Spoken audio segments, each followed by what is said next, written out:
Welcome to the Tao of Our Understanding Recovery Podcast. In this podcast, we discuss mystical works of literature and how they relate to recovery. We hope you enjoy today's podcast episode. Hello, this is Buddy C. Welcome to the Tao of Our Understanding Recovery Podcast. Today we have Kate and Brian and Drew. Good to have you guys. This podcast is about different ways we can notice the higher power in our lives, different ways we can notice consciousness, notice the workings of the present moment, all of that behind the scenes that we start to experience. And you don't have to believe anything is real or not, but I guarantee you, if when you're hurting or suffering, you are open to helping someone else who is suffering, you'll feel better. And that's the basis, really, in getting out of the control part of our lives. Stop all the excessive puppeteering, all the excessive, if I get this, I'll be happy. If I get that, if this works, if that works, blah, blah, blah, blah, blah. And it never works. It never did for me. It was always lacking. And what the Tao talks a lot about is how to notice that flow of life that's happening all the time and how to just float in that flow of life without obstruction. For me, that's where my peace and joy is. So the different stories we read were written 300 years ago. And the one that we're talking about today is from a student of who we think wrote the Tao Te Ching. His name's Chuang Tzu. Before we get to the story, though, I want to talk about two things. One, a resource that we have at buddyc.org. And, well, actually, it's not at buddyc.org. It is the resources, the actual podcast itself. Anyone's welcome to come and join us in the podcast. We have very few people who do because I think it intimidates them. You don't even have to share in the podcast. You can just come and listen if you'd like. You can get the link from within the private Facebook group by the same name as the podcast, or you can email me at info@buddyc.org and I'll send it to you. We record most Saturday mornings at 9 a.m. Eastern. We may miss 2 or 3 a year, but most weeks we're here recording, and you're welcome to join us. The second thing is I always like to talk about an example of this flow that I was referring to. I've got one that just keeps happening over and over again, which I don't know if you don't get the devotions that I publish every day. You can sign up for those at buddyc.org, but I never match the picture to the devotion, ever. I have a picture for each day, and then I have a duplicate of that picture in reverse. It's like, if it's black and white, it's white and black. And I just put them up, and then I just put them in a list. And as I came across an email, I put it with the email. No, oh, this will look good with this, or this will look good with that. None of that whatsoever. I saw an example just a couple of weeks ago. February 9th was titled "The Wave of the Moment." And I think it's the only picture I have. So it'd be two chances out of 365. And it's a wave. I'm like, what? Those things that just line up when we let go of our excessive control. I could spend hours going through those pictures trying to line things up and make it look, all that. No, it just happened. And that happens over and over and over again. And if you get the daily devotion and you see one of those, just know that's a moment of synchronicity, because I do not orchestrate that or put those together. So things like that just happen. I think they happen for us to an extent all the time, but they happen even more when we just let go and just not try all the control business, making everything perfect. Yeah, let's talk about our story today. It's from page 109 in Thomas Merton's interpretation of Chuang Tzu, The Fighting Cock. Drew, you going to read for us today, sir? Sure. The Fighting Cock. Chuang Tzu was a trainer of fighting cocks for King Swan. He was training a fine bird. The king kept asking if the bird were ready for combat. Not yet, said the trainer. He is full of fire. He is ready to pick a fight with every other bird. He is vain and confident of his own strength. After 10 days, he answered again, not yet. He flares up when he hears another bird crow. After 10 more days, not yet. He still gets that angry look and ruffles in his feathers. After 10 days, the trainer said, now he is nearly ready. When another bird crows, his eye does not even flicker. He stands immobile like a cock of wood. He is a mature fighter. Other birds will take one look at him and run. Thank you, Drew. So he's training a bird, a rooster, for chicken fighting. And the king is impatient, wanting to know when the trainer would be finished. And the trainer describes the bird as he changes. Well, it says he's a fine bird, so he's good quality, bred for fighting. At first, the trainer says, when the king asks, the trainer says, he's ready to pick a fight with every bird. He is vain and confident of his own strength. I'm thinking we're going to see this as a path of surrender, really, as the phases we go through ourselves as we relate to our recovery, which we always do. Maybe these phases of moving from self-help to self-surrender. There may be some other ways to look at this. I'm, of course, open to all of that. That's how I'm seeing it in the beginning. The first phase is that the bird is very confident in his own strength. I remember when I realized I had a problem with alcohol, the first thing I did was, well, try not to drink. I have the strength to do this. This is no different than any other thing that I've overcome in life or learned to do. I can learn not to drink. Didn't work. I did not have enough strength to not drink. It was much greater than I was. And some people can do this. You can read a self-help book and understand why. I wanted to understand why I was an alcoholic. That didn't help at all.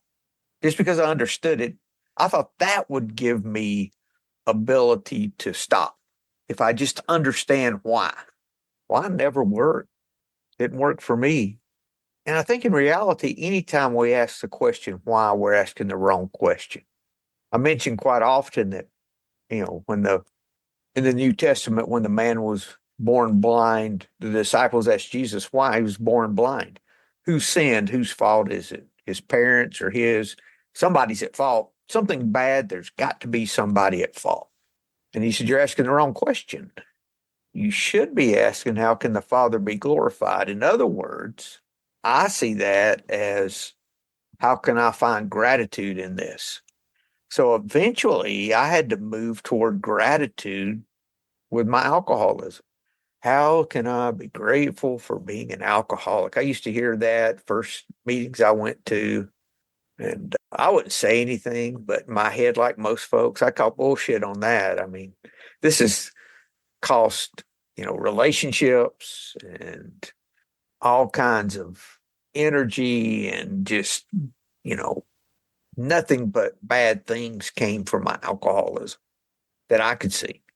But eventually I realized that showing gratitude, and this is not only for alcoholism, but if we can move to gratitude in anything in life that we perceive as being bad or negative, if we can move toward gratitude, back to what the Buddhist monk Sono said, thank you for everything. I have no complaint whatsoever.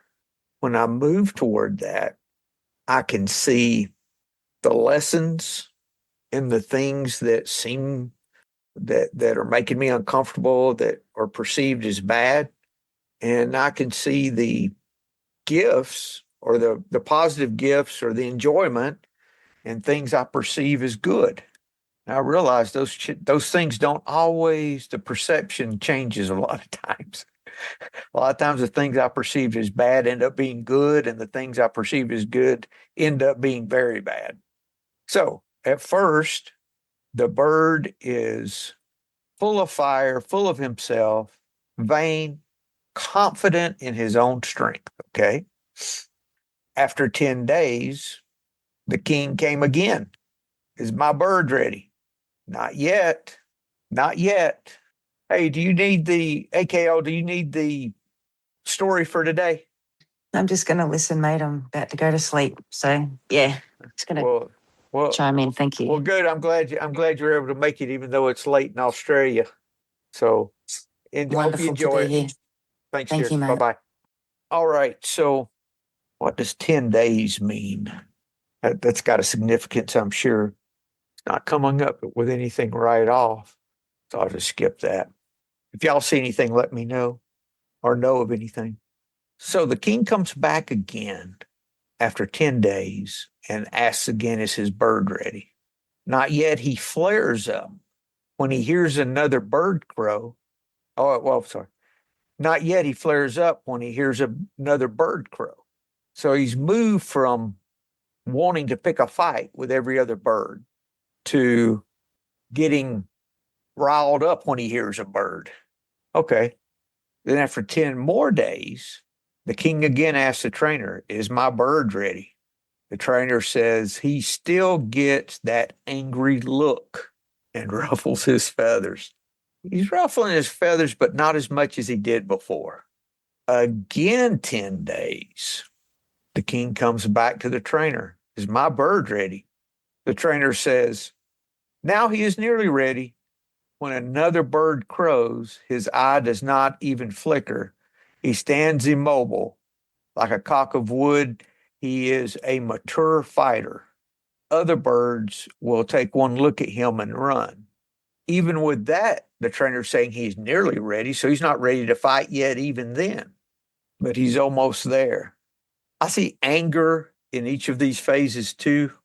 I see self-reliance. And over time, I see the lessening of anger and the results of anger in my life. I could see that. Okay. This was making me think of the when I first started recovery, I had, and I'm thinking about being in a meeting. I had these reactions to things that were strong. I thought, I don't know. I think I thought I knew, you think you get it at the beginning. And you listen to other people very intolerantly. Or I did. I'll speak up for myself. I was kind of intolerant to other people's views. And I'm thinking I understand recovery, and almost belligerently didn't want to hear what other people had to say if they disagreed with me. Or I didn't want to hear it always. Or in my alcoholism, I didn't want to hear it for sure. And as my recovery has grown, I've become much more tolerant, so suddenly I understand more, and then I become intolerant of other people who were like me before, and I'm flaring up when I see my whatever. I'm flaring up ready to fight when I see them being dumb and annoying like I used to be. And then slowly I have an angry look in my eyes later when I see them being ridiculous and belligerent. But then finally, when I'm at peace in my recovery, or like about the higher power, a lot of people get flared up about the higher power. When I'm comfortable with my higher power, I don't care what other people's higher power is. But, I go from having the angry look in my eyes, I can just stand back in recovery and hold my views and keep quiet and just observe and be comfortable.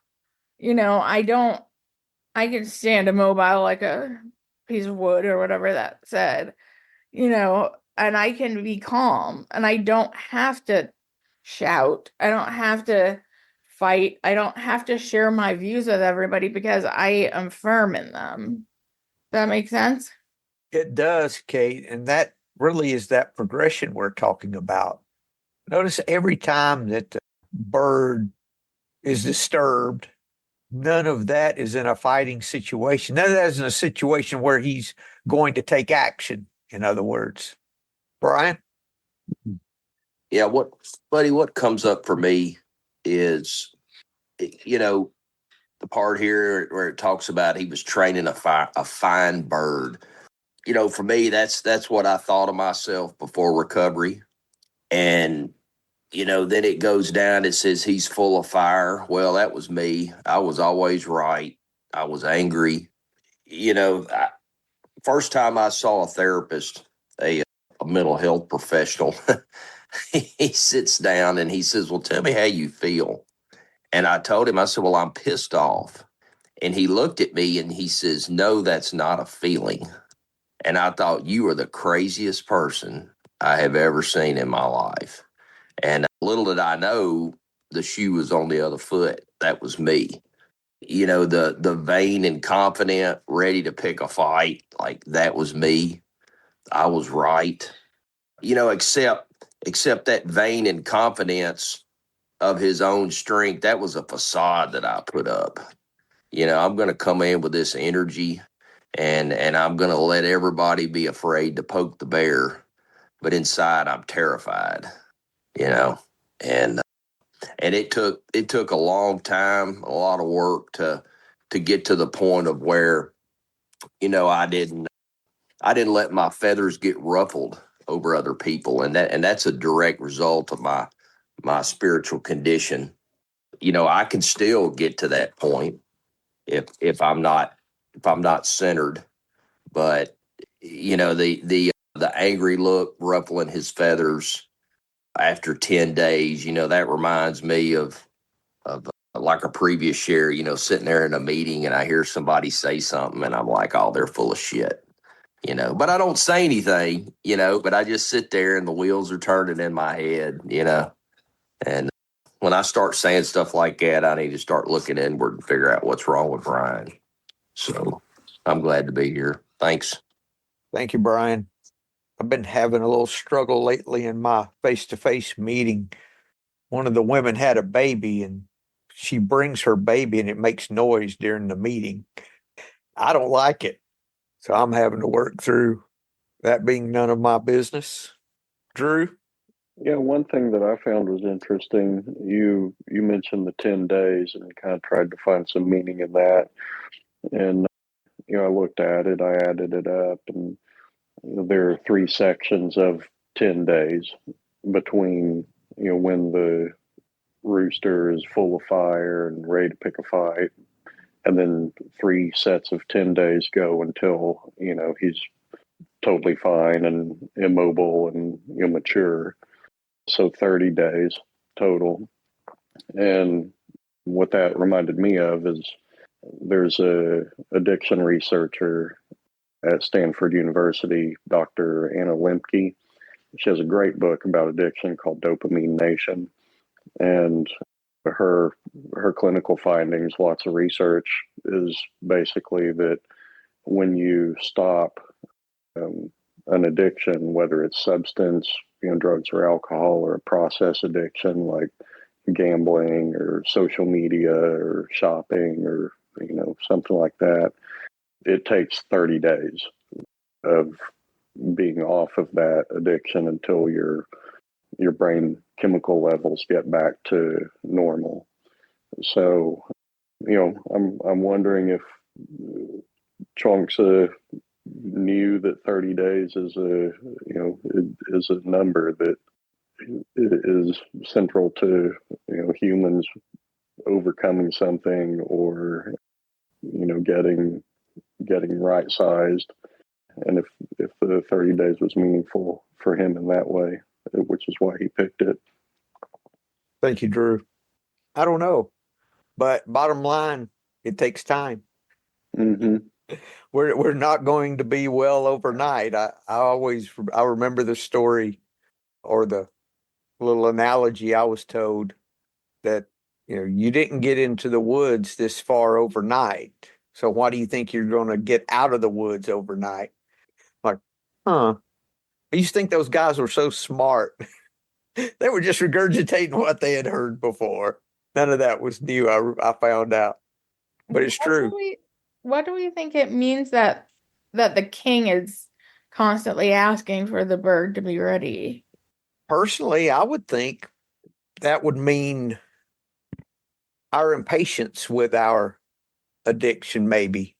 When am I going to be fixed? When can I quit going to these meetings? When can I, when am I going to be back to what I think is normal? That impatience that comes with it. I think, Kate, that's what I got from it. Drew, I liked what Brian I'm and sorry. Kate. Oh, I'm sorry. Did you have something, Oh, Drew? yeah, I'm sorry. No, I had the same thought as you that the king is our conscious self asking, when am I going to be able to go to a party with alcohol and not, and just see it and be totally fine with it and not want to have any. Well, if I go to a party with alcohol and I flare up, I get, I'm focused on it. I'm, trying to fight my thoughts, trying to fight cravings, then I'm not there yet.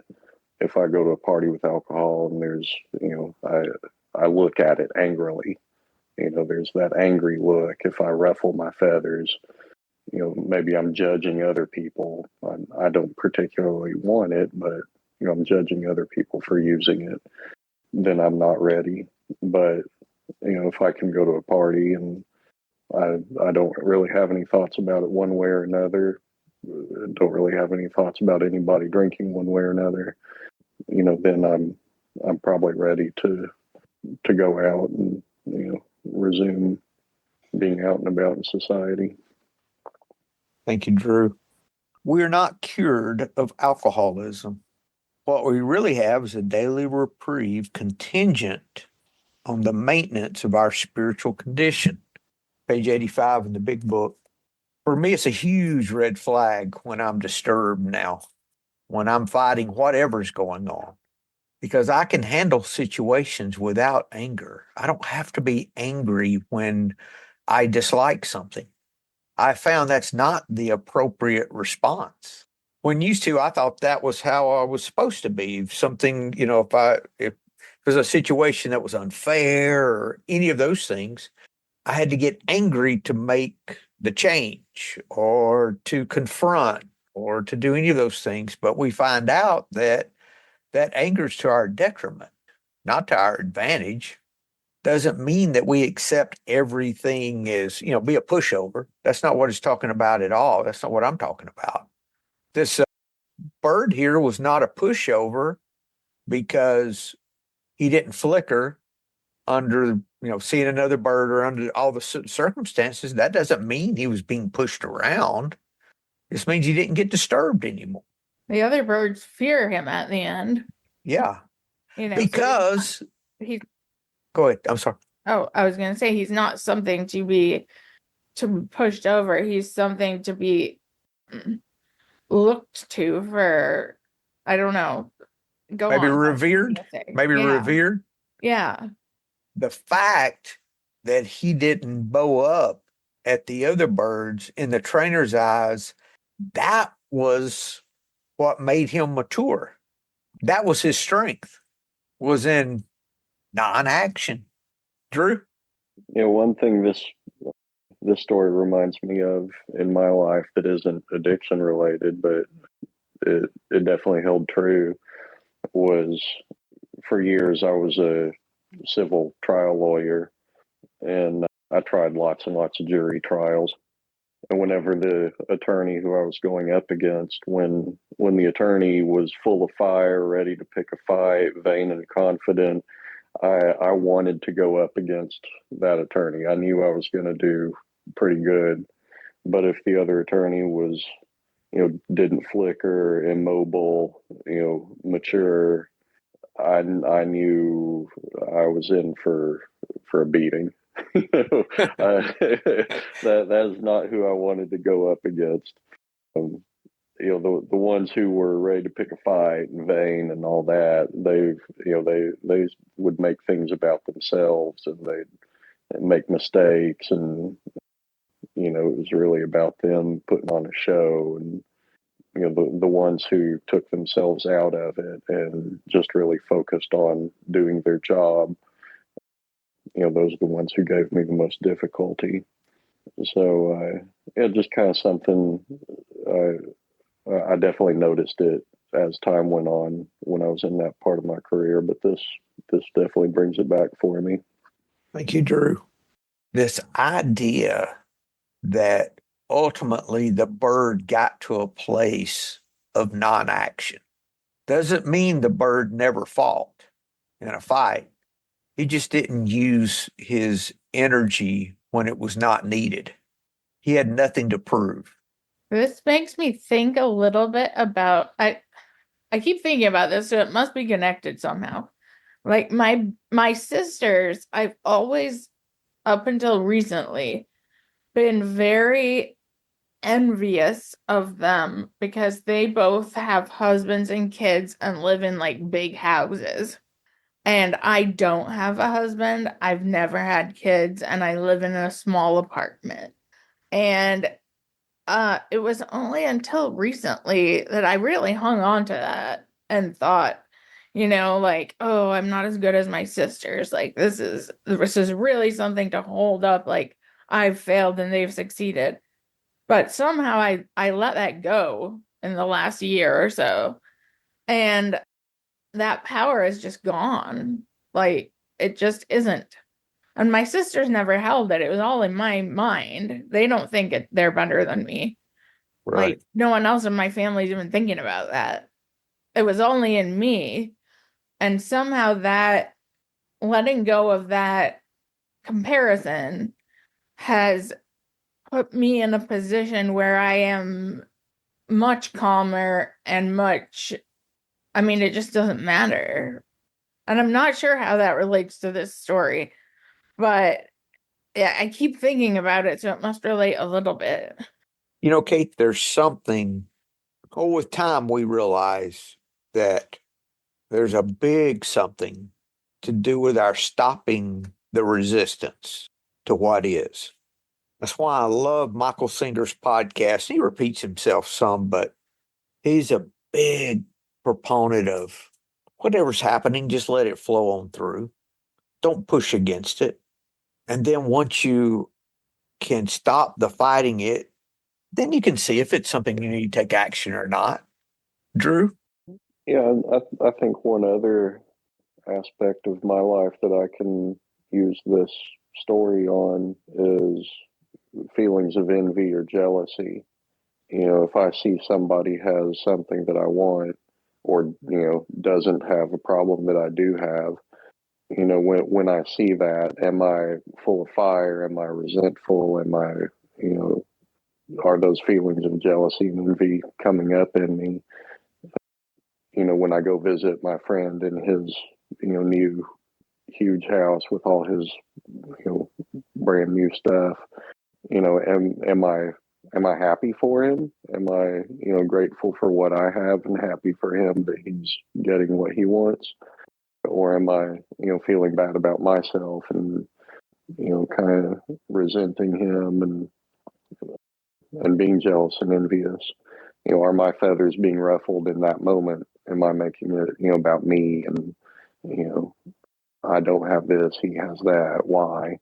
The more time goes by, if I stay focused on being grateful for what I have and being grateful for the problems I don't have, and if I can be happy for the things that other people have, or be happy that they don't have problems, the more I can do that, the less I can be ruffled, and the more I can appreciate driving by a big nice house and appreciate a beautiful house, rather than being envious of it, or jealous, or thinking people who live in it don't deserve it and I do.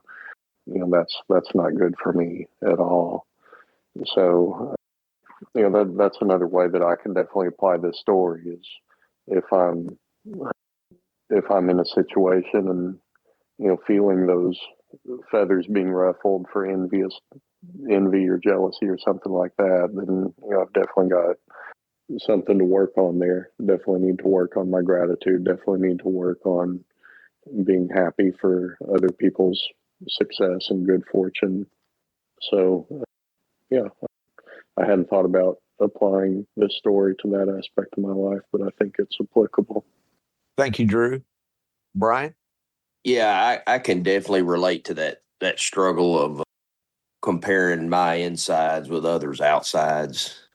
For me, the real change in that happened when I started working a daily gratitude list and just really focusing on the fact that that I have all of what I need to be in contentment, and that all these fancy material things or extra zeros in the bank or fancy trips, like, they don't fix the God size hole. It's an inside job. And until I start healing that, man, I'm not going to have any change. I'm going to live from a deficit the rest of my life, and it's funny that was brought up. I'm actually at a friend of mine's lake house who's got a super nice place on the lake, and I pull up, and immediately there's a 3-story house across the lake there being built. Immediately I can go to, why is that not me? Why is that not me? And immediately I shifted my thoughts to, this place is a lot of work and it takes a lot to keep up. Hey, And Brian, I'm going to interrupt you a second. yeah, It's funny how we shift to attacking the thing that we don't have. yeah, yeah, yeah.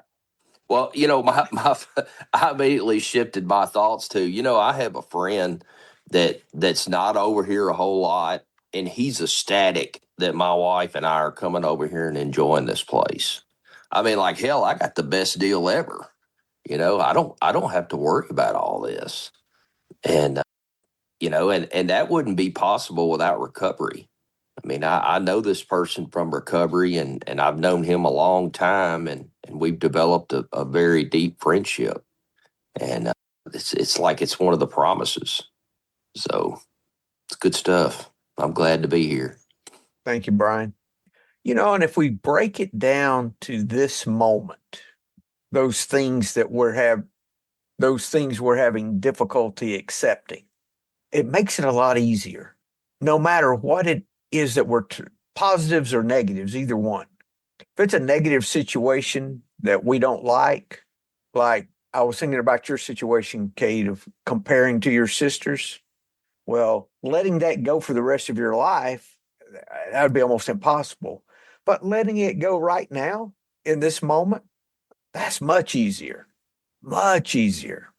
I think all this is directing us to the present moment for that reason, because in the present moment, all those things are so much easier than adding past regret and future fear, future worry, both being fear, to the moment, I don't have a chance.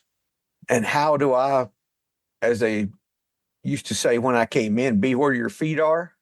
Who can I be kind to right now? And then when someone's kind to me, it's only in this moment too. How can I add to in this moment rather than take away? How can I give in this moment rather than insist and demand getting?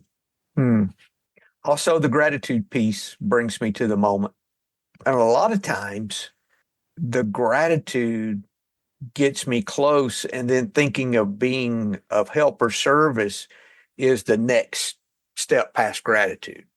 That seems to be the way it works for me. And I can do that at any time. We're not talking about huge things. We're talking about small things. Not what, I have a tendency when you're talking about being, quote, helpful, that being something huge that I plan and do. No, it's about this present moment. I can be helpful by giving my dog an extra pet. I can be helpful by, in this meeting right now, not thinking about, oh, what can I say to make me sound spiritual? To how can I be of service to the folks in this meeting? What can I do for them right now? What can I share that might be of help to them?